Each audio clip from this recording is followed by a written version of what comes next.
What's up, guys? It's the Fruki Bros, Shiraz, Zion, Umar, and Samir, and today we're going to be doing a spoiler review of 2019's The Lion King. Now, you can catch my spoiler-free review. It's going to be in the description, and you can check it out, read what my thoughts on it are, but today we're going to be going to spoilers. Again, this movie is just a remake, so what spoilers can it possibly be? So let's just talk about it and get into it.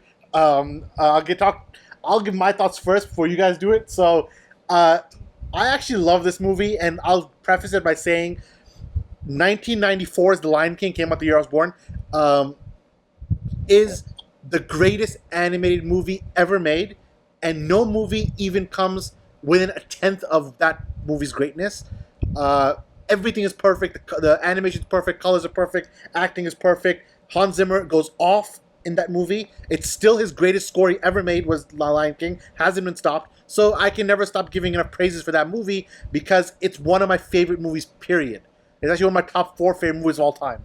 So obviously the bar is on the roof when it comes to a remake of a movie like that, right? So in comes 2019's Lion King, directed by Jon Favreau, and he takes a much more photorealistic and National Geographic approach to the movie, which makes it, for good or ill, it's a double-edged sword. For the good is that it's visual eye candy, like you're enjoying watching it, but the bad is that you lose a lot of the magic of the animation.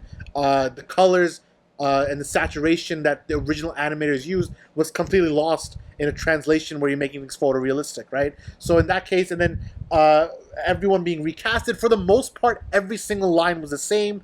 Every single song was the same. They changed virtually nothing. So it's by far the safest remake they've ever made. Like, even Aladdin was more ambitious. So in terms of being ambitious, this is the least ambitious Marvel Disney movie. Because it's just a one-for-one copy. Like, you just copied the original movie, right? So that's fine. But I think because you tried copying it so hard, purists like Zion, who's going to talk a little while, will start nitpicking it, and then it goes down a little bit, right? So overall, in my head, it was like a 3.5 or so, but we'll talk about the scores later. Zion, you can give your thoughts on The Lion King 2019. All right, we'll talk because you only sung high praises. I don't know why you give it 3.5. According to you, it should be 5, but for me, here's the thing. When you remake a movie, like a direct remake like this, you obviously cannot talk about the plot or the story because it's the same thing. You have to talk about how they did it, not what they did. And how they did it, I have a lot of issues with. So first off, I'll talk about the good things. The good things were, obviously, Zimmer's score was the best part of the entire film. It was just as amazing as the animated version. It was a little more orchestral and more like pronounced. Obviously, for a film, you need to be like this. But that obviously stood out like crazy.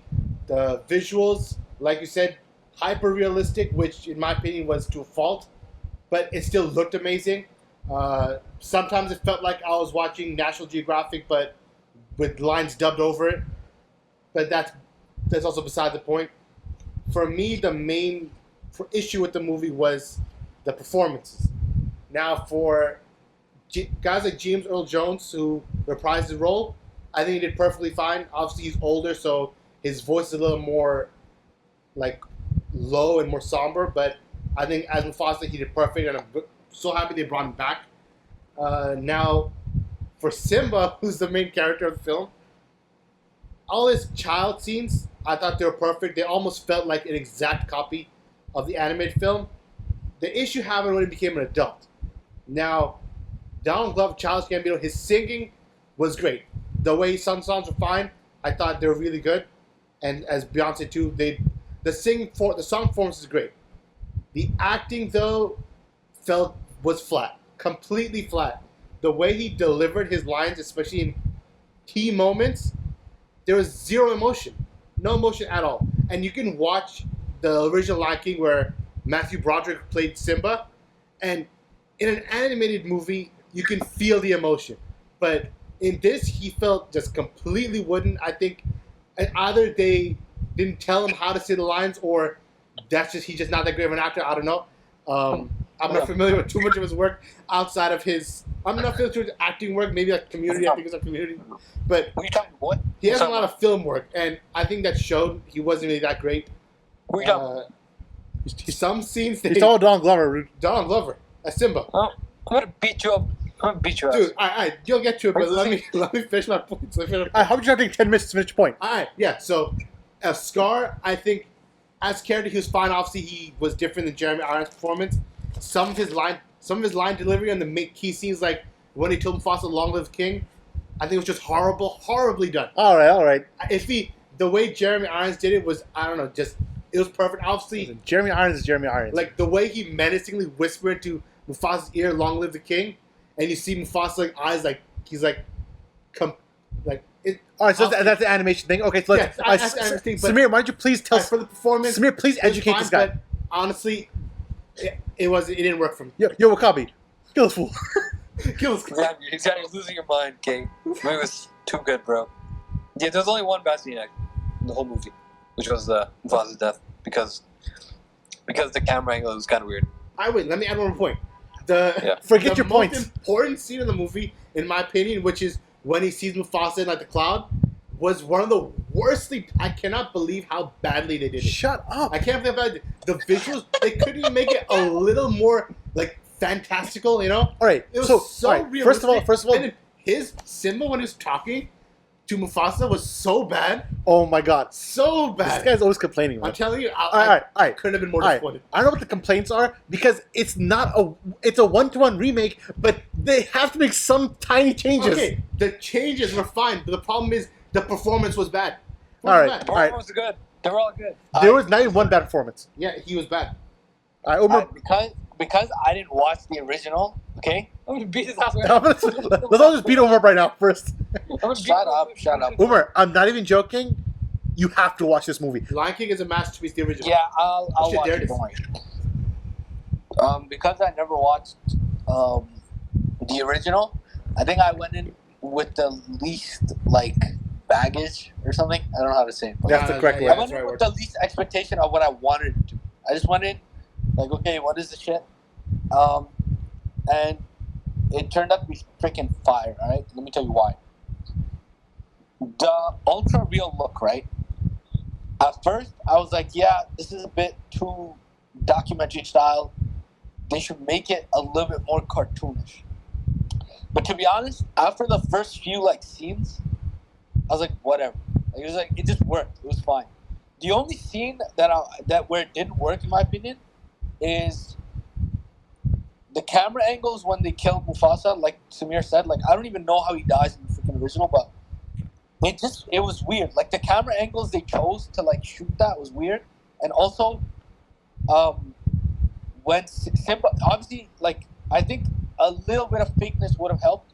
For example, Simba, when he's crying, you can't really tell he's crying by his face. You know, Mufasa's dead. He's crying in his voice. Yeah. But you can't really see any tears, nothing. Yeah. I think the animated version is a little sadder. The animated version of the same scene is a little sadder. If they put tears in it, it would have been totally different. As for performances, I have no way of looking at what to compare it to. I can only look at the performances as they were, as they are. They were fine, to be honest. Childish Gambino obviously is a singer, so obviously the songs and stuff were really good. But I don't know what the hell Jan is talking about, because I think he's fine. I think he was fine. Yeah, he was fine. He was just everyone did really well, and Scar was good too. Scar felt like this weird He was very menacing. I think the difference between... He was menacing, yeah. Yeah, I think the Jeremy Irons version from the 90s, we know Jeremy Irons, he has a very certain feel to his voice. Even when he's Alfred, he had the same, he has a version to his voice. So if you hear him talk as Scar, and the Scar's lines didn't change. So every line Scar said is the exact same lines he said in the next movie. Except they added a few. Except they added a couple of more lines. But most lines are the same. So you can compare 1-to-1 how Scar sounds like when Jeremy Irons does the voice versus when this guy does it. He's from Doctor Strange. When he does it, this guy's a little more evil. He has a more evil feel to it. But honestly, two things I want to mention also is visually, this movie was so beautiful. It was, yeah. And the score was freaking nuts. Yeah. Okay, it's freaking Hans Zimmer, so it makes sense. But there were so many moments where they would literally just show you nature, and you would just hear Hans Zimmer. It's very beautiful. Having the visual and the score be so good. and just like seeing like nice scenery and like nature, and then you see like just and you're hearing like just a very beautiful score. That was so good, man. Yeah, That I mean, was so good. That was like one of the best parts of the movie. Yeah, and we're going to talk. Shout out Hans Zimmer also. You know, at the time in 1994, when Disney called him like, "You want to do this movie?" He was only doing very adult, rated R type movies. So he's like, "I'm not going to do a kids movie." Like he didn't want to do a kids movie, and then he thought about it for his daughter, I think, who was like into Disney at the time. He's like, "You know, I'm going to do it for her." And then he teamed up with Lebo M, who's like his partner for the score. He does a lot of like, you know, the more African vocals. He brings that side of it, and then Zimmer brings his side with the pure instrumentals. And when you combine Lebo with Hans, you get Lion King, right? So when the original Lion King came out, and I'm saying it's the same score really, like nothing changed except they added a few more orchestras, but it's the same score from back in the day. Just brought the same score again. So he does a great job, like no doubt about it. Like this score is iconic, and for me, it's his favorite score ever. Like, and I'm really surprised to think, oh, why not the Man of Steel score? But the Man of Steel is second. But this right now, Lion King is the #1 score I think he ever did. Like, it's something else. Especially when you listen to it alone, like a couple of his tracks, it's so good. And speaking of scores, we can move to songs. Samir, what was your favorite song in this rendition? And was it any different from the first version? No, they were pretty much the same. I think Donald Glover went off, especially Hakuna Matata. I remember Umar lost his mind when Donald Glover went off on that. Yeah, he did a good job. Childish Gambino has a certain, I don't know if you call it scream or whatever, but like he has a certain way of like, and it's freaking big. Yeah, he's good. He's good. I think for me, the one song where I started actually getting some chills was actually "Can You Feel the Love Tonight," right? Which is the iconic song from back in the day. People it won actually an award, an Academy Award for best song. Were you in your feels? I was in my feels, but it's not because of. It was the one song where I think the new version was better than the old version. I think the combination of Gambino and Beyonce together on that song was better than the original. Like I think every other song, I think the original was just as good.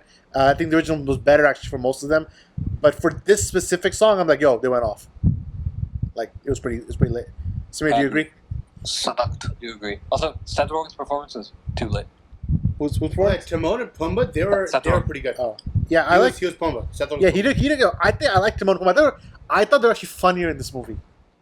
I was laughing. I was actually laughing. Yeah. Look, They were dude, given more agency. I actually love that they replaced the Apple pig scene and they replaced it with the Beauty and the Beast scene. I'm like, oh, this is gold. Actually, that was a good addition. This is gold, man. You guys don't talk more. You guys never watch Beauty and the Beast. I'm not even sure. All right, so about a bunch of uncultured people. And I don't care. The scene where he said, we started talking in French, and he was like, be our guest. Be Our Guest is the most famous song from Beauty and the Beast, second most famous. So they're making a direct, like a Deadpool like thing where they start talking about a different movie. Like it's a completely different movie, and he's about to sing a song from a different movie. The original version that never happened.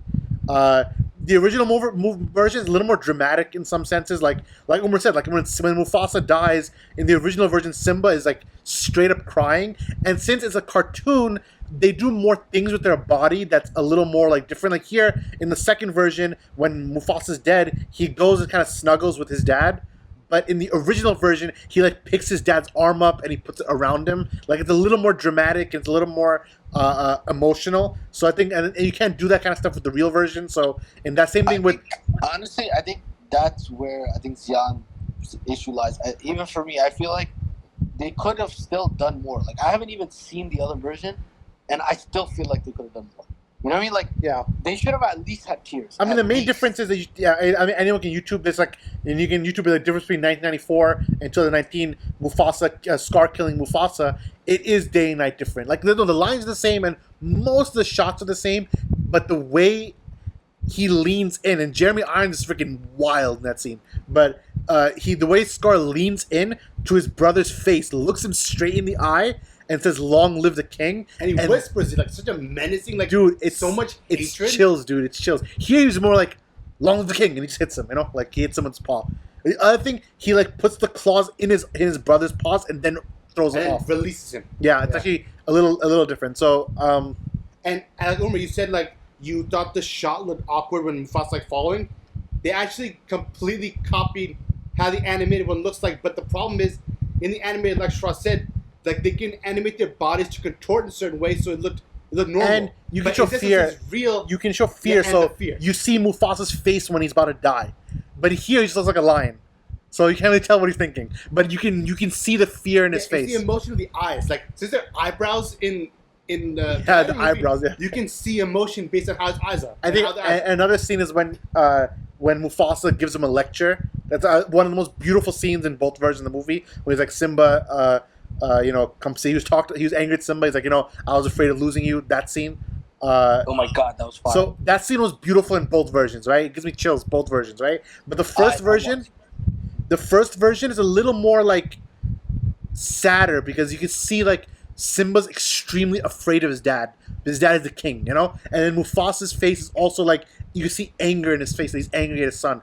But in the new version, it really is like just National Geographic. Like it's two lions kind of talking to each other, Like it's just what it is. But let's go into more about like what our favorite moments of the new version were. And Samir, you can go. Like, what's your favorite part of the new version? Considered by many. What? What's your favorite part of the new version of the movie? Oh, of the new version. Let me think. Favorite scene, favorite moment. Oh, this is the moment. And you're like, yo, this is it. I'm not thinking about that. Come back. Zam, what's your favorite part of this version of the movie? Honestly, I didn't have a single part that stood out that I was like, all right, this is better than what the animated movie did. So I think some scene did. not a single scene. But in terms of, I guess my favorite would be like the songs and the score. I think they did a really good job with the songs. Like you said, like the Can You Feel Love Tonight? I don't know if that's the actual name of the song or not, but that did a really good job, and the score is obviously amazing. So I think that overall, Hakuna Matata was good too. Hakuna Matata was good too, but I don't think there's like a single thing I can pull out and say, all right, this was just, compared to the anime movie, this was just amazing and so much more well done, or an amazing remake of it. I think all the main scenes did was either worse or the same. Right. So I don't think anything really stands out besides the score. And All right, so final point. Everyone give their score of the movie, and then give their score for the original movie if you've seen it. Umar doesn't count. So I'll go first. I give this movie 3.5 out of 5. I give the original movie a 5 out of 5. Zion, go. I also give this movie 3.5 because obviously since it's a remake, it can't be that much worse. But the things that you can compare like performances, they were so much worse, so it drops at 1.5. The original movie is a masterpiece, 5 out of 5. All right, Samir, your turn. Glad you weren't as bad as you say that. So then, what is your two? What are your two scores? I'll give this one a 4. And the original is 5. All right, Umar, what did you give this movie? 4. 4 out of 5. All I right. didn't have this movie alone. All right, sounds good. So, what did you guys think about The Lion King? Let us know in the comments below. And do you have a preference between the original or the live action version? Sound off in the comments. Let us know what you think. Subscribe, of course, and leave a like. It goes a long way. From myself, from Zion, from Umar, and from Samir, this is the Faruqi Bros. We'll see you next time. Peace out.